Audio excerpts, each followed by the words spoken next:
Bienvenue. Vous savez de quoi on va parler? De mythologie grecque. Vous savez, les grands récits fondateurs, les mythes, les histoires qui nous portent et qu'on porte aussi un petit peu. Bon alors, je vous préviens tout de suite, s'il y a des puristes, je ne suis pas une spécialiste. Hein, moi, la mythologie, ça m'a parlé comme ça, d'emblée, sans bien connaître. Ça arrive. Hein, les choses, ou même les gens, qui nous plaisent bien alors qu'on les connaît pas trop. Hein, des fois, c'est même quand on se connaît un peu mieux qu'on se plaît moins. Enfin bref. Moi, ce que je peux vous dire sur la mythologie grecque, et dont je suis sûre, c'est que ça n'a rien à voir avec les champignons. Mythologie, mycologie, rien à voir. Non. Non, parce que, attention, la mythologie, c'est pas moisi. C'est même très actuel. Enfin, à défaut d'être actuel, c'est très présent. Tiens, pour l'exemple, je vous propose une petite plongée mythologique dans votre quotidien. Ce matin, vous feuilletez votre atlas. Et ça vous donne envie de partir. Mais votre voiture, qui n'est même plus cotée à l'Argus, est en panne et vous avez dû la laisser chez Midas. Vous prenez donc le train, dans le wagon votre voisin est hermétique. Par la fenêtre, vous voyez défiler une forêt d'éoliennes qui vous font rapidement tomber dans les bras de Morphée. Vous arrivez enfin à la gare Montparnasse. Vous vous engouffrez dans un dédale de rue pour tomber sur l'hôtel-bar du terminus. La patronne vous accueille une bouteille d'Ajax à la main et vous annonce le menu d'une voix de stentor. En apéritif, vous prendrez bien un petit calypso, suivi du plat du jour, le tartare du chef, et pour finir, notre dessert titanesque. Sur votre table, un bouquet de narcisses. À la radio, les Champs-Élysées. Et au comptoir, Joe Dassin. Non, pas du tout, c'est un sosie. Il chante d'une voix de sirène parce qu'il vient de toucher le pactole en héritant de l'oncle Crésus. Il porte une Minerve, une paire de Nike, il mange un Max. Peur panique, chimère, mentor, complexe d'Oedipe, aphrodisiaque, vénérien. Tout ça, c'est de la mythologie.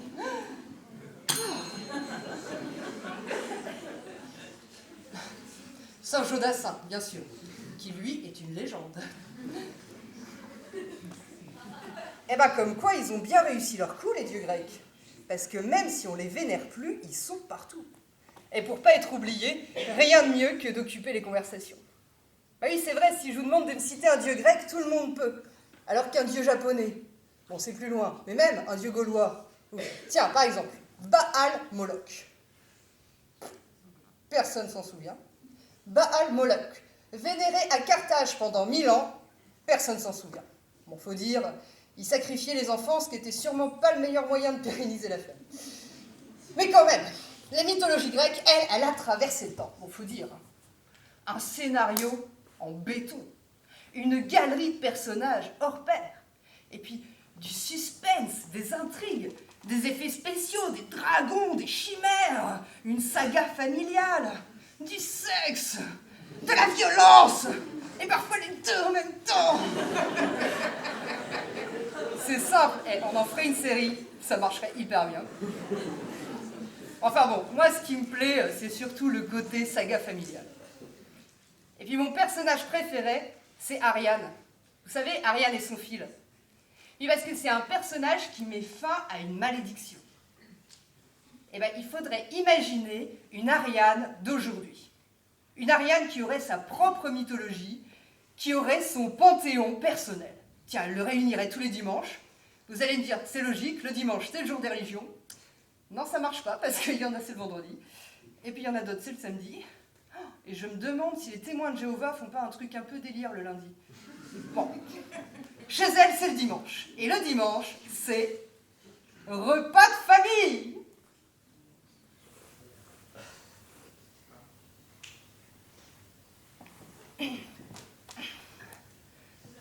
Bonsoir. Moi, c'est Ariane. Ben voilà, on est dimanche, ils sont tous là. Là, il y a mon père, que j'apparenterai à Zeus, le dieu des dieux.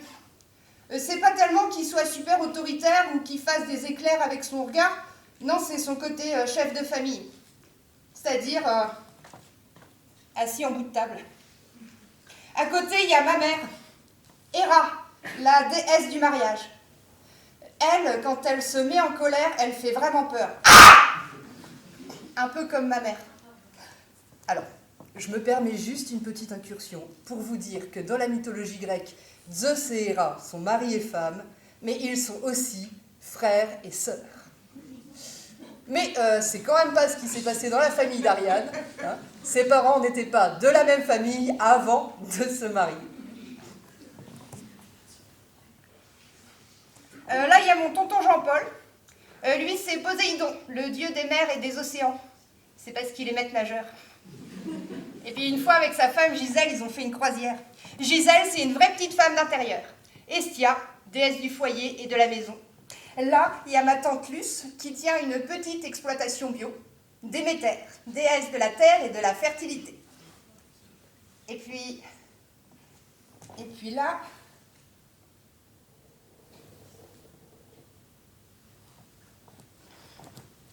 il y a mon oncle Adrien.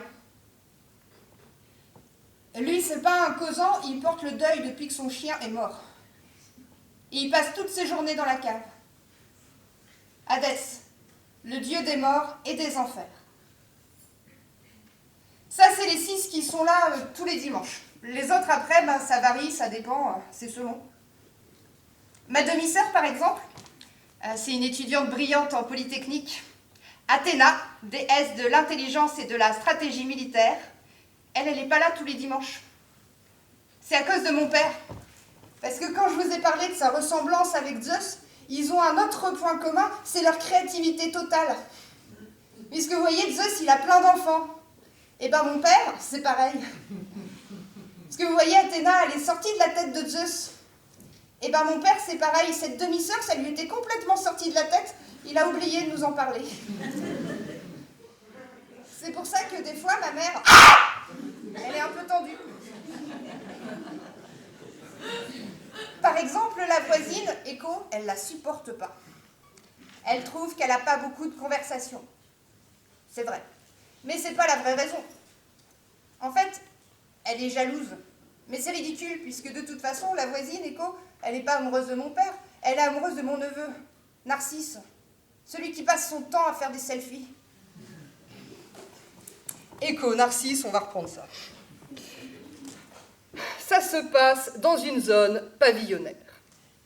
Il y a 2 maisons, côte à côte. Ce sont des voisins. Dans la première maison habite un couple marié depuis de nombreuses années, Monsieur Zeus et Madame Héra. Dans la maison d'à côté, une colocation avec 3 jeunes filles qu'on appelle les nymphes. Assez rapidement, une des nymphes se retrouve à passer plusieurs heures par semaine chez Monsieur Zeus et Madame Héra pour faire du ménage et arrondir ses fins de mois. Assez rapidement, Monsieur Zeus se retrouve à passer plusieurs heures par semaine avec ses 2 autres voisines à tenir une autre sorte de ménage. La 3e nymphe, elle est au courant de tout, mais elle ne sait pas quoi faire, alors elle préfère se taire. Oui, mais Madame Héra, elle finit par découvrir toute l'affaire, et elle est très en colère, particulièrement contre cette petite nymphe qui lui a rien dit. Alors elle lui jette un sort, et à partir de ce moment-là, la nymphe ne peut plus que répéter ce qu'on vient de lui dire. Elle peut finir toutes les conversations, mais jamais en commencer une seule. Et on l'appelle désormais Echo. Bon, bah, vous imaginez à peu près ce que ça peut donner. Hein. Bonjour, bonjour, ça va, et toi, et sinon, on l'a pas déjà dit, c'est bizarre. Non mais arrête, non mais ça suffit. Non mais on a plus 5 ans, non mais t'es carrément relou là, Mais arrête, c'est ta faute. Bon bref, ça l'amène à avoir une vie sociale relativement minable. Elle décide donc de déménager et elle quitte la cité pour aller s'installer dans une grande forêt où elle peut, là, à loisir, répondre au chant des oiseaux, au bruit du vent dans les feuilles, toute seule. C'est triste. C'est triste, mais ça va être pire. Oui, parce que quelque part dans le monde, il y a une nymphe qui attend un enfant.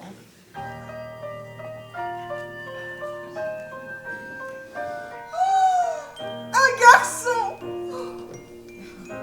Oh, il est beau! Oh, il est beau! Il est tellement beau qu'on lui donne un nom de fleur. On l'appelle Narcisse.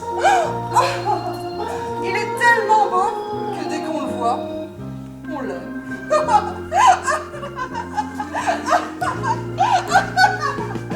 Il est tellement beau qu'on peut pas s'empêcher de l'aimer.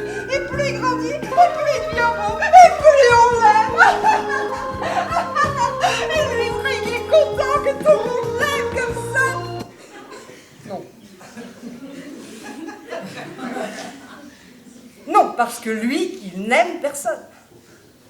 Alors quand il en peut plus de toutes ces sollicitations, de toutes ces attentions, il part dans la forêt pour être tranquille. Ouais. Caché derrière un arbre, dans la forêt, il y a Echo. Et elle, quand elle le voit, bah oui, il est tellement beau, elle en tombe amoureuse tout de suite. Et lui, il sent un regard qui se pose sur son corps. Oh, ça recommence. Qui est là? Montrez-vous. Sortez de votre cachette. Et elle, ça fait tellement longtemps qu'elle n'a pas discuté avec un être humain. Elle prend ça pour une conversation, pour une invitation même. Alors elle se jette dans ses bras, ivre de bonheur et d'amour. Et lui, ne me touche pas. Plutôt mourir que de me laisser caresser par toi. Et puis après, il la pousse comme ça. Elle tombe les genoux dans la terre, dans la boue même. Il avait plu peu de temps avant. Et il la laisse toute seule dans la forêt, comme ça. Et il s'en va. C'est triste. Alors vous allez me dire, elle était déjà toute seule avant. Oui. Mais avant, elle aimait personne. alors que maintenant, la seule personne qu'elle aime ne l'aime pas. Je ne sais pas si ça vous est déjà arrivé, mais dans ces cas-là, on se sent vraiment, vraiment seul. C'est triste, hein? Mais ça va être pire. Parce qu'il y a Némésis, la déesse de la vengeance. Et alors elle, Narcisse, elle ne le supporte plus. Ah, il aime personne, et ben il va finir par aimer quelqu'un. Et elle lui jette un sort. Et Narcisse retourne dans la forêt. Et là, il remarque une source d'eau, calme, claire, limpide. La surface est lisse comme celle d'un miroir. Et Narcisse a soif. Alors il se penche pour boire. Et là, il aperçoit son reflet. Évidemment, il tombe amoureux tout de suite, il est tellement beau. Oh, tu es beau! Oh, tu es beau! Je t'aime! Je t'aime! Mais c'est formidable! Mais c'est formidable! Oui, parce que là, Narcisse, il se dit, c'est génial. C'est la première fois que j'aime quelqu'un et on est d'accord sur tout. C'est une histoire qui va marcher, c'est sûr. Et est-ce qu'en fait, il n'a pas compris que c'est toujours Écho caché derrière un arbre qui répète tous? Vous avez compris? Pas lui. Et alors, quand il veut embrasser l'objet de ses désirs, le reflet se trouble. Et là, enfin, il comprend que tout ça n'est qu'un leurre. Et alors là, il y a tout le désespoir du monde entier qui vient se loger dans le cœur de Narcisse. Et il se laisse glisser dans l'eau, tout doucement, sans aucune résistance.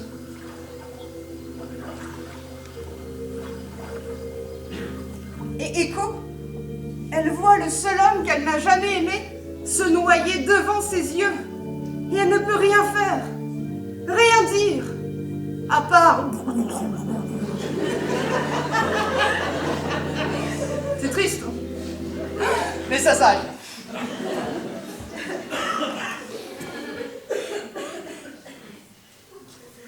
Je vous préviens tout de suite, il n'y a pas beaucoup d'histoires qui finissent bien dans la mythologie grecque.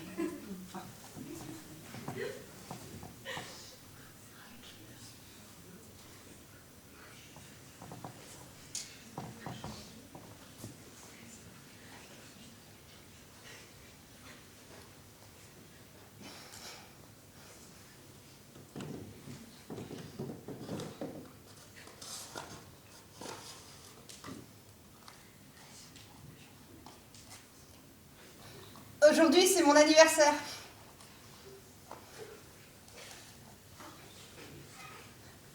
J'ai 14 ans. Il y a plus de monde que d'habitude, alors on a rajouté une rallonge. Aujourd'hui, il y a mon grand-père, Héphaïstos, dieu du feu. C'est un ancien forgeron. Lui, il boite depuis qu'il est tout petit. On n'a jamais trop su ce qui s'était passé. Là, il y a ma grand-mère, Aphrodite, déesse de l'amour. C'est parce qu'elle a longtemps tenu un salon de beauté en ville qui s'appelait comme ça. Il y a aussi un absent. C'est mon grand-oncle, le frère de mon grand-père. Il faut dire qu'à leur époque, on savait occuper la jeunesse. On l'a envoyé à la guerre. Et il faut croire que ça lui a plu parce qu'il n'est pas revenu. Arès, le dieu de la guerre. Et là, mon frère, mon frangin Patrick. Lui, il est parti à la capitale pour mener une carrière de comédien et il est devenu alcoolique mondain. Dionysos, dieu du théâtre et du vin. Et là, c'est Hermès, le messager des dieux, du commerce et des voleurs. En fait, il fait pas vraiment partie de ma famille, mais plutôt des meubles. C'est le facteur. C'est parce qu'il est tout le temps à la maison. Enfin, surtout quand il est question de boire un coup, comme aujourd'hui. Mais très souvent, il ramène ses propres bouteilles. Et là, justement, aujourd'hui, les bouteilles s'ouvrent et moi, je me demande toujours ce qui va en sortir. C'est parce que l'alcool, au début, ça grise. Mais des fois ça finit par... Des fois, ça finit par noircir le tableau. Un peu comme dans le mythe de Pandore. Vous connaissez l'expression « la boîte de Pandore ». Eh ben, c'était pas une boîte, c'était une bouteille. Enfin, une jarre, mais c'est pareil. En fait, au tout début du monde, sur la Terre, il n'y avait que des hommes, et ça se passait bien. Ça se passait très bien, même. Jusqu'à ce qu'il y ait une sombre histoire de briquets volés au cours d'une soirée. Et alors les dieux se sont mis en tête de punir les hommes. Ils ont réfléchi, qu'est-ce qu'on pourrait fabriquer pour punir les hommes? Qu'est-ce qu'on pourrait inventer pour pourrir la vie des hommes? Une femme? Excellente idée, on va inventer une femme. Et alors ils fabriquent une femme, mais pas n'importe laquelle. Une femme parfaite. Elle est drôle, elle est belle, elle est intelligente, elle a tout. D'ailleurs, c'est comme ça qu'elle s'appelle, Pandore, ce qui veut dire celle qui a tous les dons. Bah oui, parce que chaque dieu, chaque déesse lui a donné quelque chose. Et puis après, on lui donne une bouteille. Et dans la bouteille, de nouveau, chaque dieu, chaque déesse dépose un malheur ou une calamité qui n'existe pas encore sur la terre. Et puis il l'envoie se marier avec Épiméthée. Épiméthée, son nom à lui, ça veut dire celui qui réfléchit après. C'est marrant comme on se doute que ça va pas bien se passer. Elle sonne à sa porte, il ouvre. Oh, il était charmé. En plus, elle n'arrivait pas les mains vides. Elle avait une bouteille, ils l'ont ouverte. Et tous les malheurs se sont répandus à la surface de la terre. Tous, sauf un. Parce que quand ils se sont rendus compte de ce qu'ils faisaient, ils ont refermé la bouteille. Et il y a un malheur qui est resté enfermé à l'intérieur. C'est l'espoir.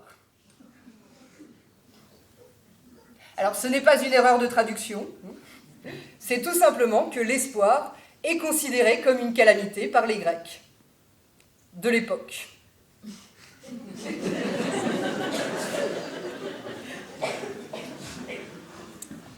Oui, parce que quand tu es en train d'espérer, qu'est-ce que tu fais?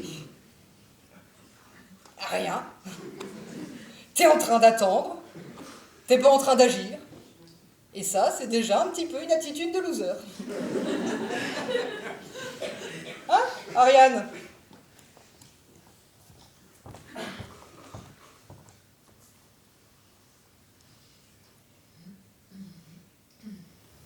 L'espoir, c'est le privilège des perdants.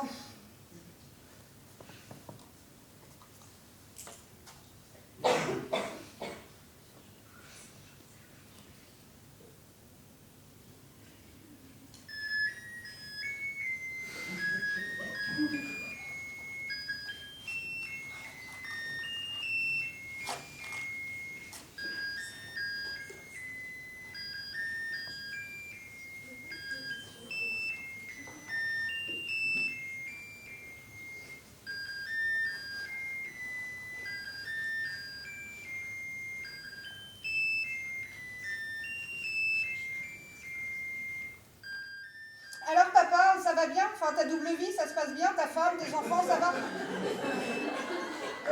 Oh bah tu sais, de nos jours, la moitié des gens vivent comme moi. Et toi, grand-mère, c'est vrai que tu couchais avec ton beau-frère? Oh, pas longtemps ma chérie, tu sais, il est mort jeune. Mais qu'est-ce qu'on s'est aimé? Qu'est-ce qu'il était beau? Mais, et grand-père, alors? Ah mais ton grand-père, c'est pas pareil, c'est la sécurité. Et toi, grand-père, pourquoi tu boites depuis que t'es tout petit? Ouh, j'étais un bébé qui pleurait beaucoup. C'était énervant. Un jour, ton arrière-grand-mère, elle en pouvait plus, alors elle m'a jeté par la fenêtre. Bon, moi, je suis resté boiteux, mais elle s'en est jamais remise. Et toi, Patrick, ta carrière à Paris, ça se passe bien? Je passe surtout mon temps à boire et à me droguer, mais pour ça, je suis hyper doué.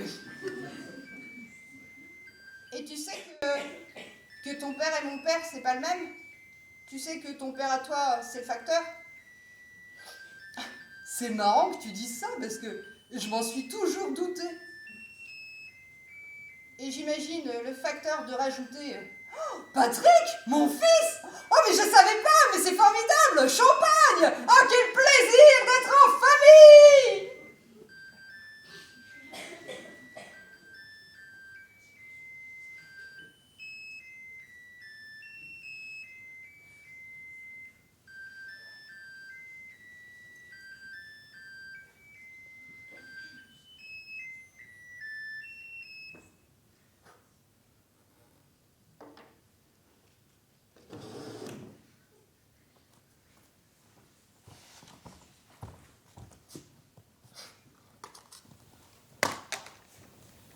Non, mais en vrai, ça se passe pas comme ça. Ça, c'est du mythe. En vrai, on n'en parle pas. En vrai, tout le monde fait semblant.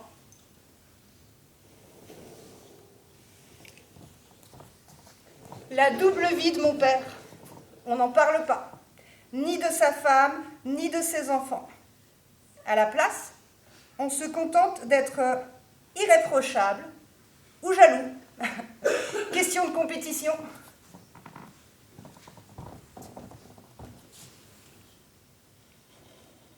L'histoire d'amour de ma grand-mère avec son beau-frère. On n'en parle pas non plus. Par contre, à la place, on se raconte une autre histoire. En fait, on se dit qu'il n'est pas mort dans cette guerre. C'est juste qu'il a choisi de refaire sa vie dans un autre pays. Ah bah oui, c'est carrément mieux comme ça. La folie passagère de mon arrière-grand-mère. Ça mérite pas vraiment qu'on en parle, parce que ça n'a pas duré longtemps. C'était très passager. C'était tout à fait passager, je sais pas, ça a duré quoi, 30 secondes, le temps qu'elle jette son bébé par la fenêtre. Mais juste avant et juste après, elle allait hyper bien. La toxicomanie de mon frère, non, ça non plus, ça mérite pas trop. Il boit, il est festif. Et puis, son vrai père, on n'en parle pas non plus, parce que de toute façon, il est à la maison tous les jours, alors on n'a pas vraiment besoin de... Par contre, on ne peut pas s'empêcher de remarquer que quand même, ils se ressemblent, ces deux-là. C'est fou, t'as vu, ils ont la même tête. Et puis même le caractère, ils se ressemblent, c'est dingue, c'est les deux mêmes. Et alors le truc qui est vraiment, mais vraiment dingue, c'est qu'il y en a un qui s'appelle Patrick et l'autre qui s'appelle Patrice. Alors si ça, c'est pas une coïncidence de malade!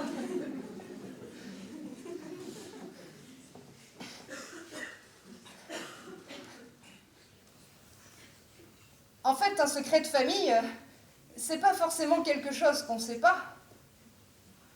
C'est aussi quelque chose qu'on sait, mais dont on ne peut pas parler. Moi aussi, un jour, on m'a demandé de me taire. Ariane, tais-toi. Ça semble anodin comme ça. Mais en fait, depuis ce jour-là, il y a une petite fille qui vit à l'intérieur de moi, qui se tait. Pas le droit de parler. Puni.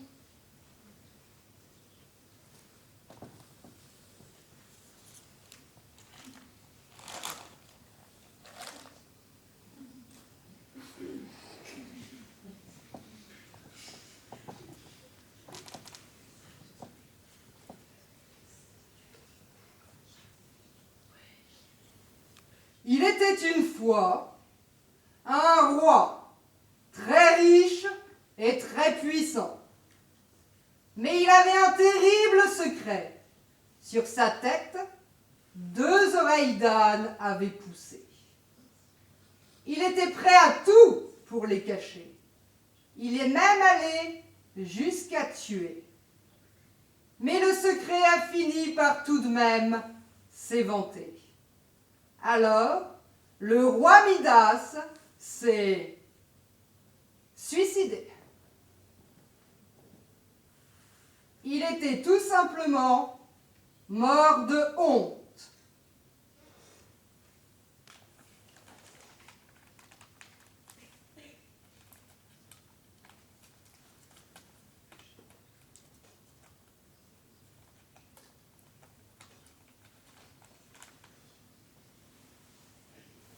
Ce matin, vous avez commis un grave impair. Ce midi, vous avez violemment heurté le mur de la honte. Ce soir, vous avez l'impression que lorsqu'un avion s'écrase, c'est de votre faute. Allons, tout cela n'est rien. Nous avons pour vous le remède. En cas de j'ai pas assuré, voire de j'ai grave merdé, calmez-vous. Cessez de culpabiliser. Relativiser, cela pourrait être pire. Respirez un grand coup. Vous ne ferez jamais pire que Oedipe. Celui grâce à qui Freud a échappé à un destin de médecin de campagne. Oedipe, le parricide. Oedipe, the motherfucker. Oedipe, le maudit. En cas de trouble, prenez Oedipex. Anti-culpabilisant, anti-perturbant. Grâce à Oedipex, vous pourrez dire « Aujourd'hui, j'ai fait que des bourdes. Mais grâce à Oedipex, j'aime ça moins lourde. » Oedipex, le médicament sur-relativisant. Oedipex est un médicament fourni par les charlatans. Vous pouvez dépasser la dose prescrite. Ariane. Ariane. Oui. On a parlé d'Oedipe hier. Est-ce que vous pouvez me faire un résumé? Oui. Oui, c'est l'histoire d'un roi et d'une reine, et ils ont un fils, et ils l'abandonnent dans la forêt, parce qu'ils n'ont plus assez d'argent pour le nourrir. Non, ça c'est le petit poussé. Ils l'abandonnent dans la forêt parce qu'un oracle leur a dit qu'il tuerait son père et épouserait sa mère. Comment est-ce qu'il l'abandonne dans la forêt? Il l'attache à un arbre. Oui, mais pas n'importe comment. En le suspendant par les pieds. Et c'est pour ça qu'il s'appelle Oedipe, ce qui veut dire pied enflé. Ensuite, qu'est-ce qui se passe? Il y a un couple de bergers qui passe dans la forêt, qui le détache et qui l'adopte. Et ça se passe bien. Jusqu'à ce qu'un jour, il y a quelqu'un qui lui dit « Tes parents, c'est pas tes vrais parents !» Alors il a un doute. Et du coup, il va voir une voyante. Un oracle. Oui, pardon, il va voir un oracle. Mais c'est bizarre, parce qu'en fait, il aurait pu demander à ses parents. Mais bon, il préfère aller voir un oracle. Et alors, du coup, l'oracle, il lui dit la même chose que la première fois, ce qu'il avait dit à ses vrais parents. « Tu tueras ton père et tu épouseras ta mère. » Alors, il a les boules. Il est bouleversé. Oui, pardon, il est bouleversé. Du coup, parce qu'il les aime bien, ses parents, il n'a pas envie que ça arrive. Alors il s'enfuit pour que ça arrive pas. Mais sur la route, il devait vraiment avoir les boules, être bouleversé. Oui, pardon, il devait vraiment être bouleversé, parce que sur la route, il y a un vieux qui lui grille une priorité à droite, et lui, ça l'énerve tellement qu'il tue le vieux. Et en fait, c'était son vrai père. Et la première partie de l'oracle est accomplie. Ensuite, là, il arrive dans une ville qui s'appelle Thèbes. Et alors, ils ont un problème dans cette ville, c'est qu'il y a un monstre qui fait hyper peur. Il fait un truc super flippant. Il pose des énigmes. Il s'appelle le Sphinx. Et alors, du coup, quand il voit Oedipe, il demande comme ça qu'est-ce qui marche à 4 pattes le matin, à 2 pattes le midi et à 3 pattes le soir. Et alors Oedipe, comme il a des problèmes de cheville et qu'il boite et tout ça, il se reconnaît tout de suite. Alors il dit « Ah, c'est facile, c'est l'homme. » Et là, le Sphinx, il en revient pas. Non, parce que d'habitude, il n'y a jamais personne qui trouve les réponses à ces énigmes. Et alors là, il est tellement vexé, il se jette du haut de la falaise comme ça.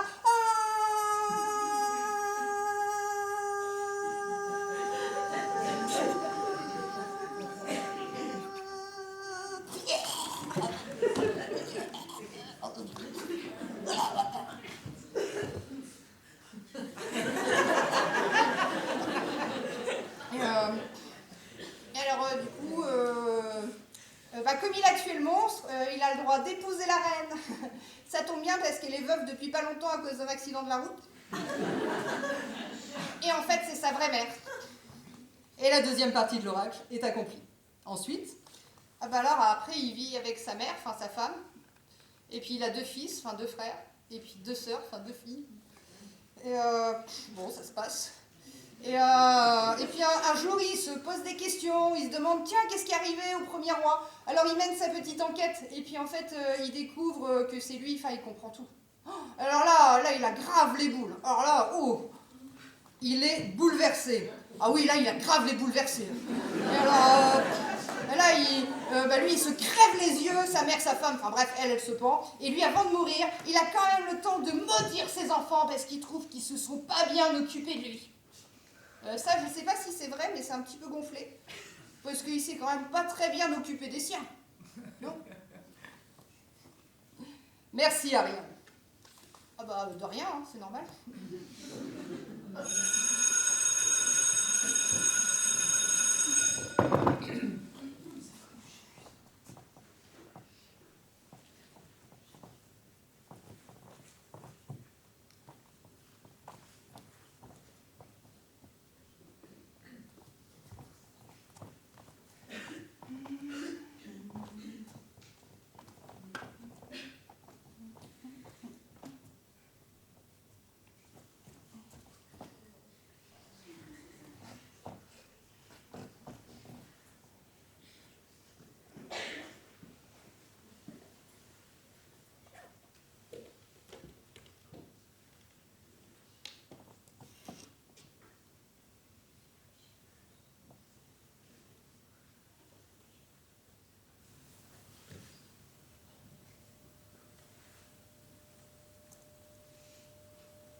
J'ai 7 ans. C'est l'été. Et je suis chez mon oncle. Des fois, il me garde, ça arrive. Chez lui, il y a un gros chien noir qui est tout le temps attaché et qui n'arrête pas d'aboyer. C'est l'heure de déjeuner, alors il m'appelle.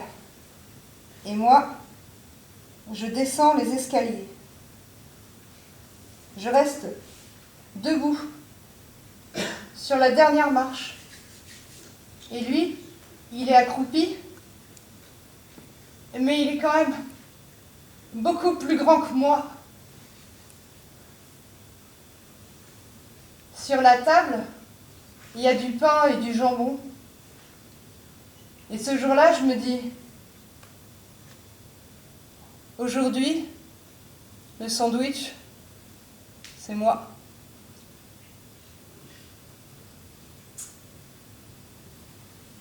C'est l'été et je porte une robe.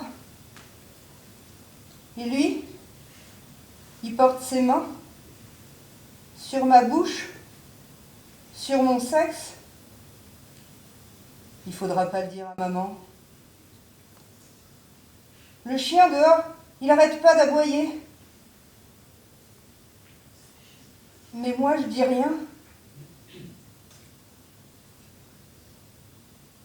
C'est l'été de mes 7 ans.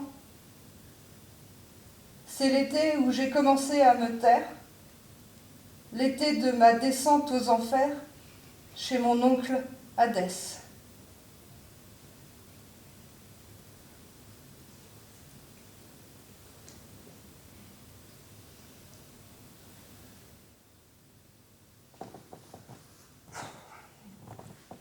C'est triste.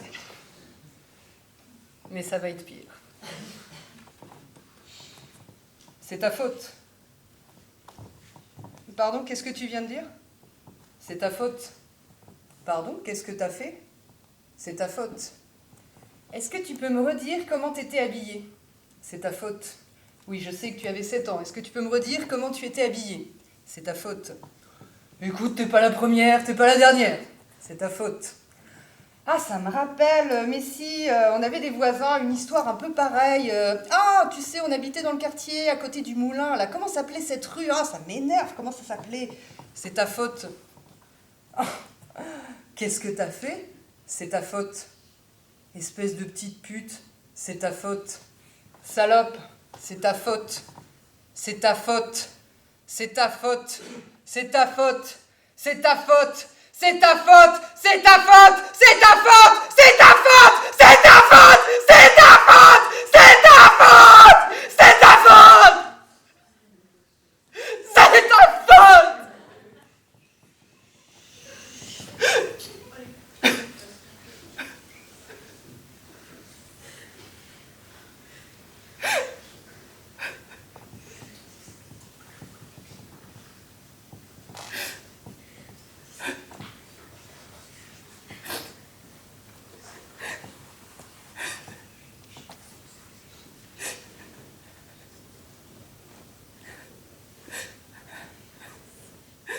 C'est pas ma faute.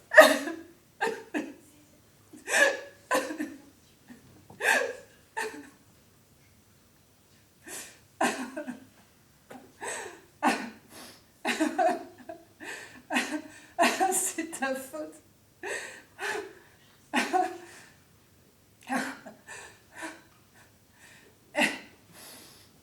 Ils savent dire que ça autour de cette table. C'est ta faute.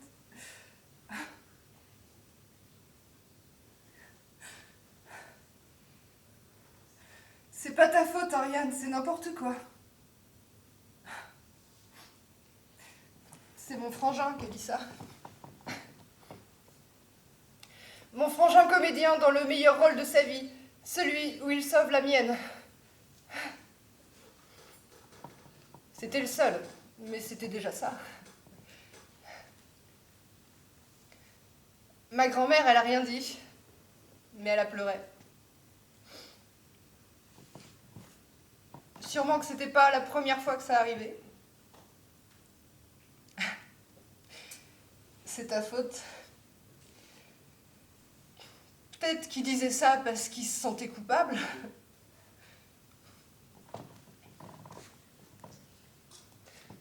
Mon frangin, c'était le seul à dire que c'était pas ma faute, et c'était juste assez. C'était juste assez pour avoir envie de continuer à vivre. C'était juste assez pour pas me laisser mourir de honte. Juste assez pour avoir envie de me sauver.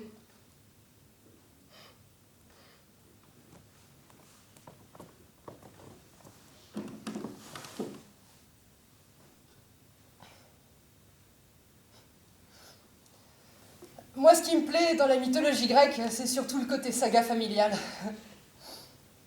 Et puis mon personnage préféré, c'est Ariane. Parce que c'est un personnage qui met fin à une malédiction. Et puis aussi parce que c'est comme ça que je m'appelle, Ariane. Alors je me suis toujours un peu identifiée.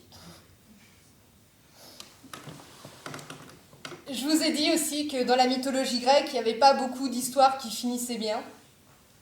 Mais en fait, le mythe d'Ariane, ça finit bien. Ça commence mal. Mais ça finit bien. En fait, elle, c'est la fille d'un roi et d'une reine. Et le roi, il a volé un taureau. La reine, elle a couché avec le taureau. Et elle a eu un fils. Un monstre, mi-homme, mi-taureau, qu'on appelle le Minotaure. C'est un monstre sanguinaire qui se nourrit exclusivement de chair humaine. Bon, bah, vous imaginez bien que c'est un petit peu problématique. Alors on l'enferme dans une prison en forme de labyrinthe. Mais bon, ça a beau être un monstre, c'est quand même leur fils. Alors tous les 7 ans, le roi et la reine, ils envoient des jeunes filles et des jeunes garçons à l'intérieur du labyrinthe pour se faire dévorer et nourrir leur fils.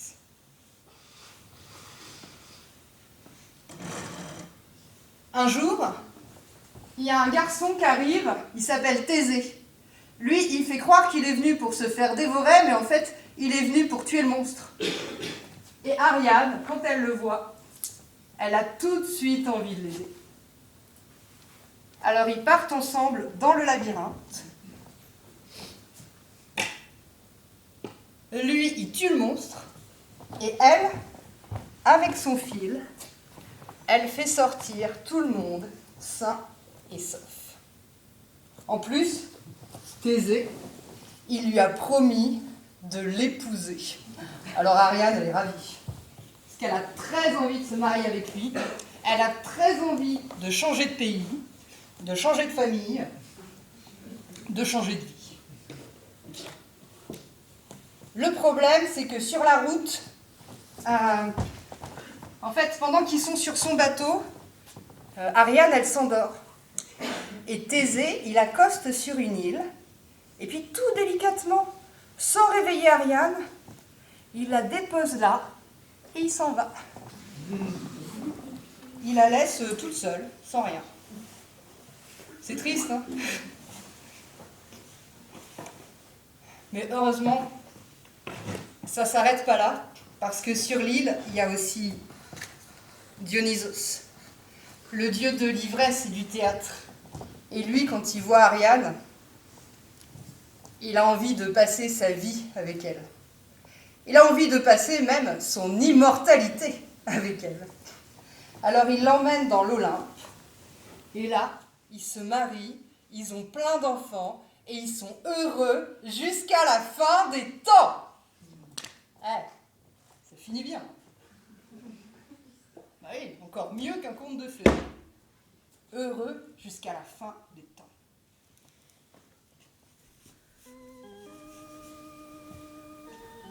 Ah oui, je me permets quand même une petite précision sur le mythe d'Ariane et Dionysos. Là, dans le mythe, ils sont pas frères et sœurs. Hein. On arrête avec ça maintenant.